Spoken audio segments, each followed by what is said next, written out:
Abang merantau? Enggak, orang sini saya. Aku dari kampung soalnya. Kita ini ditanyanya apa aja ya?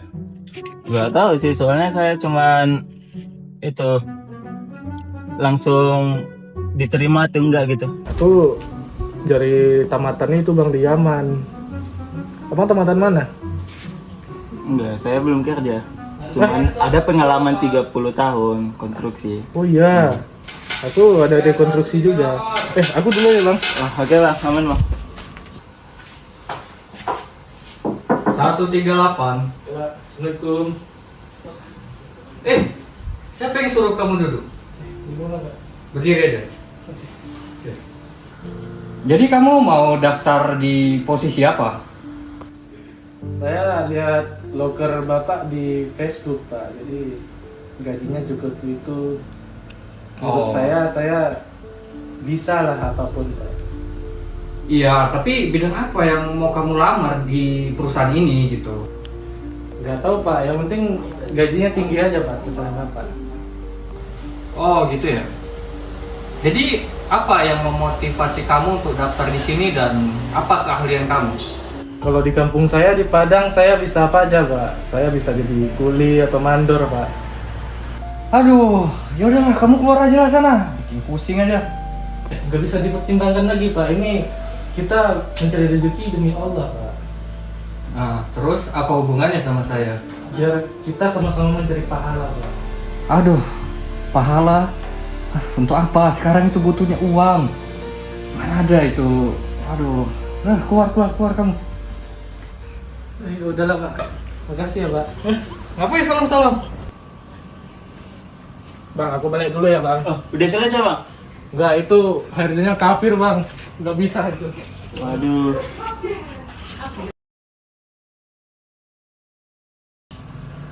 Antrian 139. Nah, apapun bawa pahala, nggak adanya itu di zaman sekarang. Makasih pak. Oke. Sini. Stop. Siapa yang suruh kamu duduk? Berdiri aja.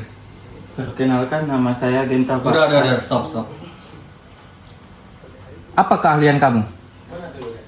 Saya berpengalaman di bidang konstruksi 30 tahun pak. Kalau gitu kamu nggak memenuhi kriteria perusahaan kami sih.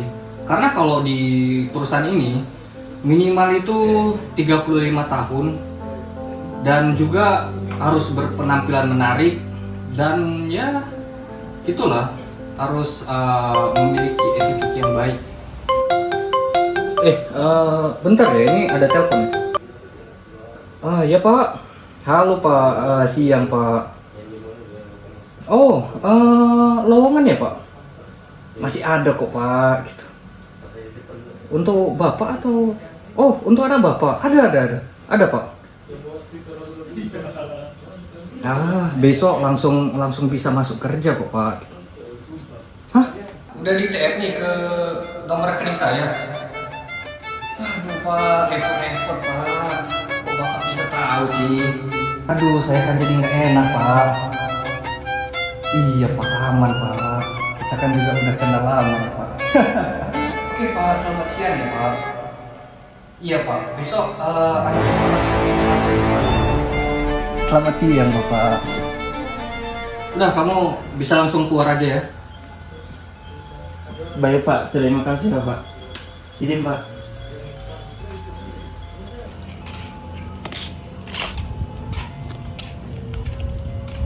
Ya, sangat sepi kali lo dari pagi gua jualan. Jadi pagi sampai sore belum ada yang laku satupun. Lo mau beli ikan? Ikannya lagi segal lo. Iya pak, pengen beli ikan. Harganya gua kasih murah saja lo, 55.000 saja. Pak masih mahal lagi. Boleh turunin lagi nggak pak? Gua kasih cincai jadi 53.000 saja mah. Aduh masih mahal pak. Boleh diturunin lagi nggak? Udah 50.000 saja. Gua kasih diskon dah. Aduh terakhir dong, turunin lagi. Lo orang banyak mau lo. Orang udah susah. Lo mesti minta nego. Pergi sana, pergi. Cibai. Makasih pak. Ya, sana usus. Cibai, cibai. Orang udah susah, plastik naik, semua naik. Dia penting minta nego lo. Ah, lancau.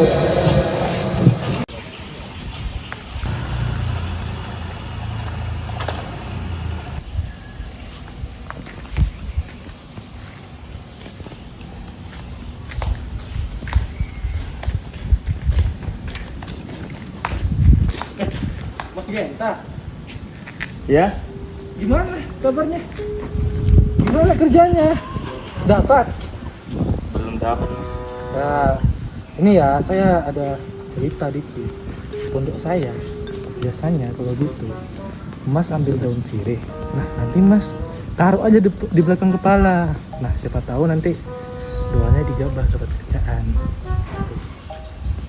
Emang ada yang kayak gitu, Mas? Mas, semua milik Tuhan, Mas.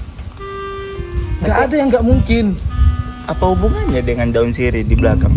Kalau Mas nggak mau ya udahlah. Apa plenger kali jadi orang?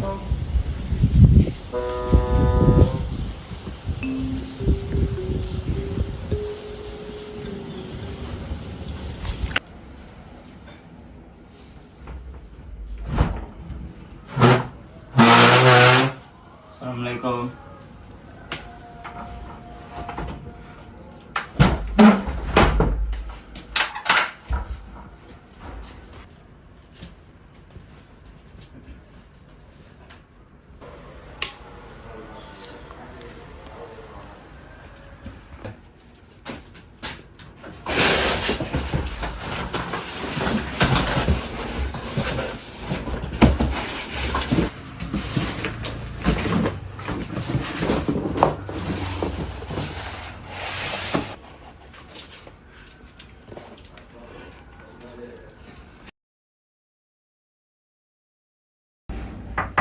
Assalamualaikum, Pak.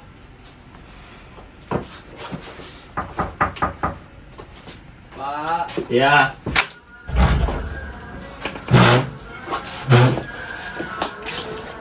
Hei, salam lah dulu. Apa lagi sih, Pak?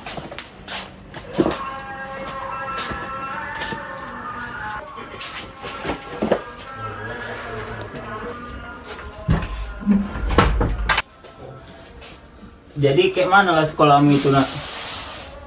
Capek kali lo, Pak, di sekolah. Banyak kali tugas sekolah. Makanan di dapur itu, Pak. Katanya Bapak mau beli ikan.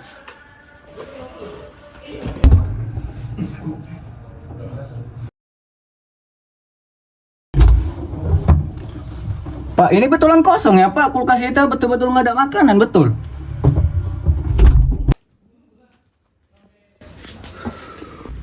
Nanti lah, nak. Nanti bapak kasbonkan ke kedai beras sama telur.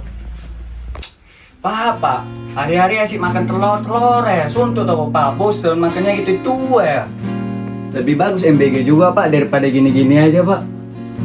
Aduh, nak. Sabar-sabar lah untuk sekarang. Syukurilah apa yang untuk yang sekarang ya, nak. Bapak juga tadi udah coba ke pasar beli ikan, sayur-sayuran, naik semua, apa-apa naik semua. Aku iri kali lupa nengok kawan-kawan aku. Apa ya orang itu baru, kereta orang itu baru. Aku apa, Pak? Cuman modal kaki. Makan nggak ada. Apa panas pula lah ini, nggak ada kipas, Pak. Enak kali hidup susah ini, Pak. Udah lah, nak. Sabar-sabar aja lah dulu. Bapak juga lagi usaha untuk cari kerja. Alah, Pak, emang udah tanggung jawab bapaknya tuh. Tapi ya udahlah, Pak. Aku udah janji sama kawan-kawan aku pula mau main biliar kami. Bagi dulu duit, Pak. Aduh, nak. Bapak nggak ada duit lagi. Dan sekarang juga bapak udah nggak ada tabungan lagi. Apalagi bapak juga udah 2 minggu nganggur. Ada aja punasan Bapak. Oh ya, Pak, jangan lupa bayar SPP ya, soalnya kan nunggu 3 bulan.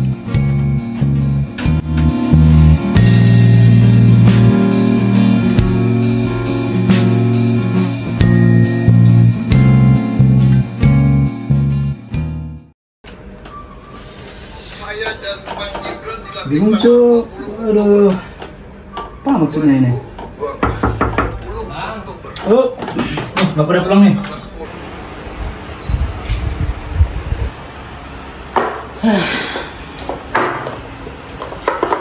Ayo, pusingnya.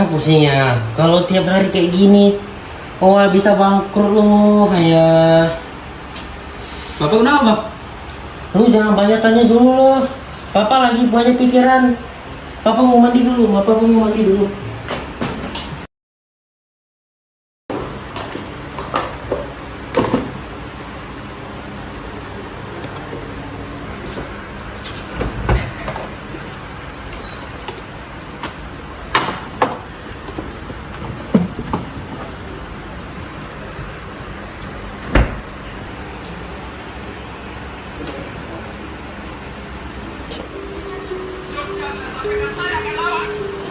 Sekolah lu macam mana? Aman ya?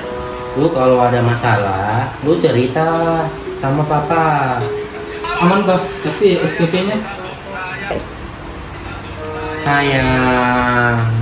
Itu nantilah, bulan-bulan ini lagi banyak pengeluaran lo, listrik, air, bayar rumah, cicilan lo. Nanti papa usahain lah semuanya ya, tenang, kamu fokus aja ya. ya, iya Pak. Tapi tadi Bapak kenapa kok kayak stres kali? Gimana papa nggak stres? Pengeluaran sangat banyak. Jualan juga tidak laku banyak lo, cuma 1-2 saja yang laku. Biasanya papa dari pagi sampai sore sudah habis. Tapi ini pagi saja sudah tidak ada pembeli loh, cuma 1-2 saja mah. Oh iya Pak, semuanya lagi susah memang. Apa hubungannya, ada hubungan sama dolar ya? Itu nggak usah lu pikir-pikir lah, masalah dolar naik itu nggak ada hubungan sama kita lo. Kita fokus sama diri kita saja mah. Lu fokus belajar, cari ilmu banyak-banyak sana. Nggak usah pikir-pikir itu pikiran papa lah. Lu fokus aja. Jadi orang hebat di masa depan aja lo ya.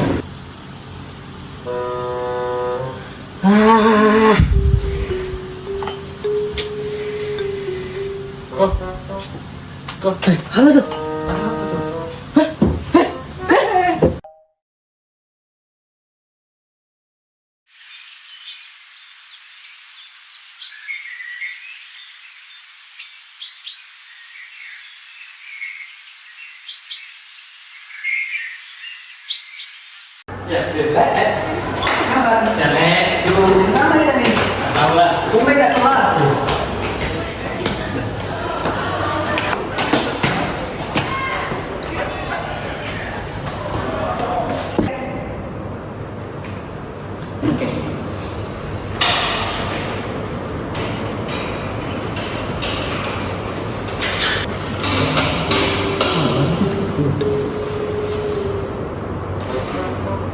Le, pas sarapan apa begini Le? Aduh, jangan sarapan deh, uang jajan nggak ada. Aku tuh sarapan pagi ini apa, telur materi aja. Enak lah kalau bisa sarapan, nah nggak bisa. Iya sih, dagangan bapak lu dulu lagi sepi, mana lah. Oh, jangan kan jalan bapak lu sepi, bapak lu nggak kerja. Lagi susah ya Le. Itulah Le, susah nyari kerja zaman sekarang ya. Selamat pagi anak-anak. Pagi Pak. Loh, kamu kenapa lain sendiri bajunya? Saya pak. Saya nggak mau kayak mereka pak. FOMO mereka. Kok FOMO begitu? Kan ini seragam sekolah. Terserah kamu deh.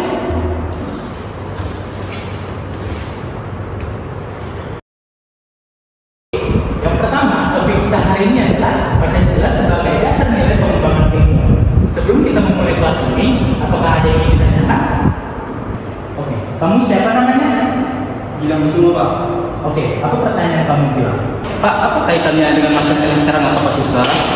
Dan apa mungkin ada kaitannya sama pengaruh nilai dolar yang sekarang yang semakin kuat? Wah, pertanyaannya sangat bagus. Apa-apa sedang susah saat ini? Dan apa kaitannya dengan dolar?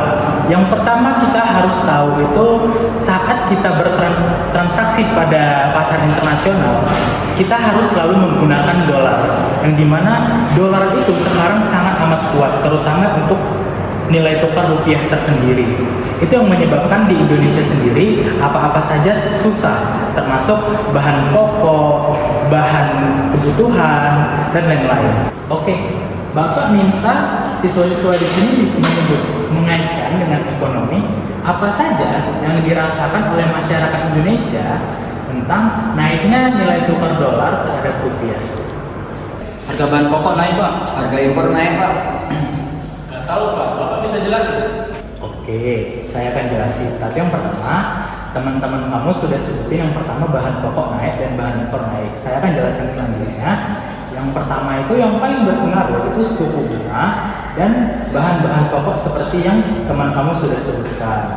Dampaknya, masyarakat Indonesia akan merasakan bahan-bahan pokok mahal, kebutuhan lain-lain mahal, BBM mahal, terus yang terakhir bahan impor juga mahal. Kalau biaya produksi naik, pabrik tutup dong. Terus bapak saya gimana pak? Bapak saya pedagang. Bapak mah enak pedagang, sedangkan bapak aku nyari pekerjaannya susah. Tapi pak, kita milih orang itu dan orang itu juga menjanjikan lowongan pekerjaan. Sedangkan bapak saya nyari lowongan kerja aja susah pak, dan seleksi juga nggak jelas. Itu namanya efek domino ekonomi, Gilang. Efek domino ekonomi dimulai dari suatu titik kecil kebijakan. Kebijakan siapa? Kebijakan dari orang-orang yang kita pilih menjadi pemimpin sebelumnya. Jadi gimana pak supaya nilai tukar rupiah itu kuat lagi? Bagaimana agar nilai tukar rupiah kita menguat? Yang pertama itu kita harus menjaga inflasi tetap stabil. Yang kedua, kita harus berusaha menaikkan suku bunga. Dan yang ketiga, kita harus membanyak ekspor. Oke, sebelum kita lanjut belajar, mari kita istirahat terlebih dahulu. Silakan ambil background-nya di sana ya.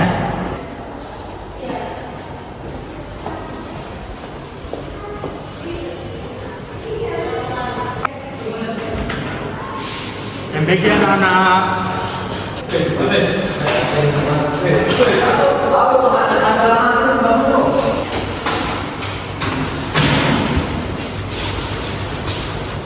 Boleh juga nggak? Boleh. Mampu bang.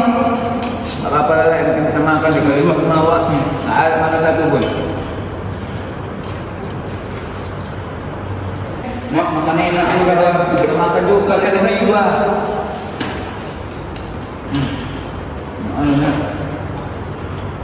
Abang. Akhirnya bisa makan nih. Nasi orang susah gini loh mak. Enak gratis.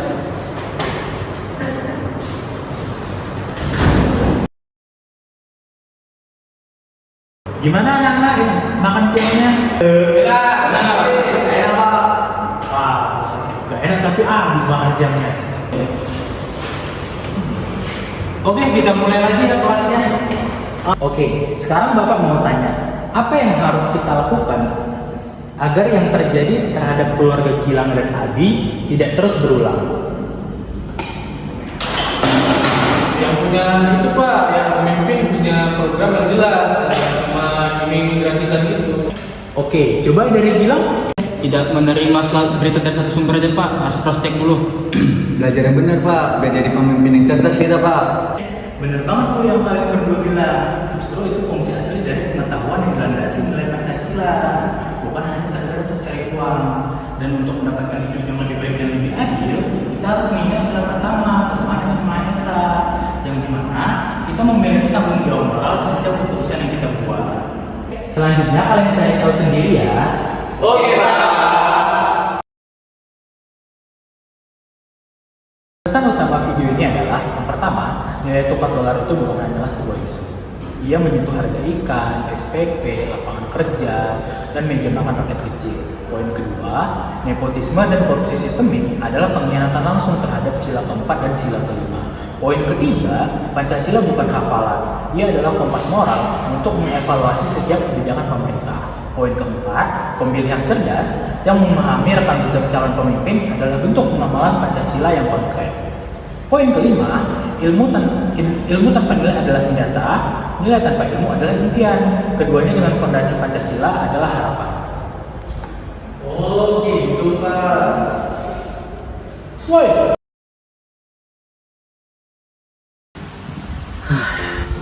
Makin hari ini jualan makin turun loh.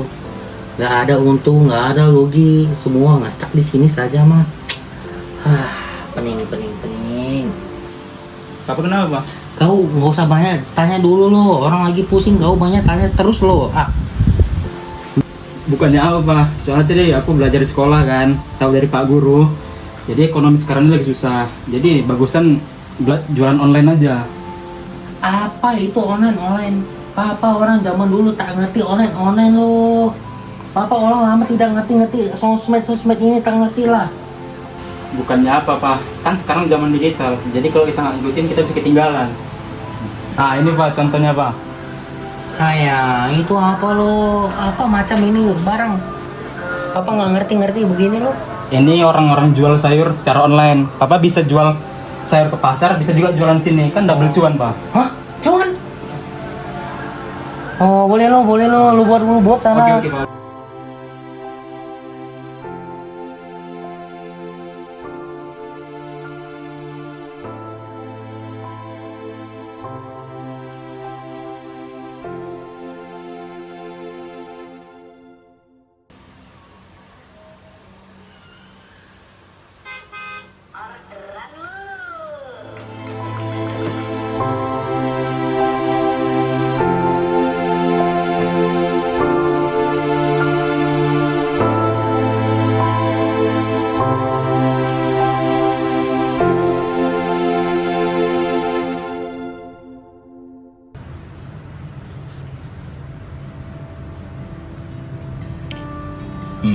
Kali ini aku harus bisa.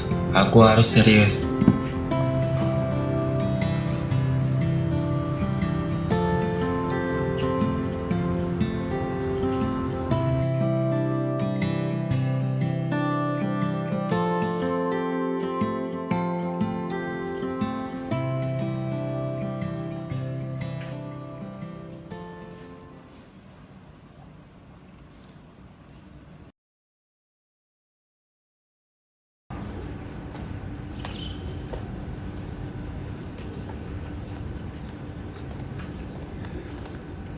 Kalau bukan aku yang bangkit, siapa lagi? Terus menyalahkan pemerintah tidak akan mengubah hidupku. Ilmu yang kupelajari, kerja keras yang kulakukan, dan usaha yang kujalani adalah jalan keluarku.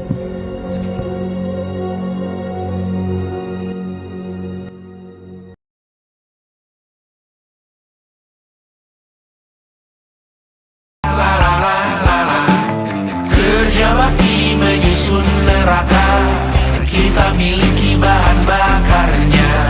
Perihal waktu tunggu datangnya, O2 dijual oleh negara. Oh terima kasih kan usahanya. Sedotan besi plastik cycle 3 pun pepohonan tak berkuasa lawan kebijakan yang bertamasya. Burung bersiul malam petaka, turun menatap dingin manusia.